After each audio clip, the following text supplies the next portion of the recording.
todo fim de semana.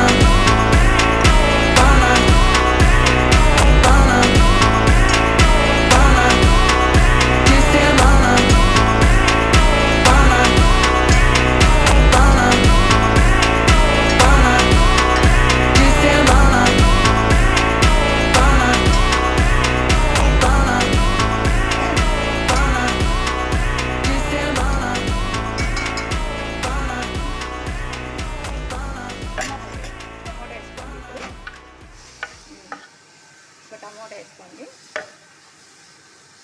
4 పచ్చిమిరపకాయలు, పచ్చిమిరపకాయలు ఉండే ఉల్లి మిరపకాయ ఒకటి వేసుకోండి, క్యాప్సికమ్ ఒకటి సగం వేసింది, ఎర్రగడ్డ ఒకటి, కరివేపాకు కొంచెం. దీంట్లో మిరియాల పొడి వేయాలండి. ఫస్ట్ జీలకర్ర వేసింది కదండి, ఇప్పుడు మిరియాల పొడి వేస్తుంది.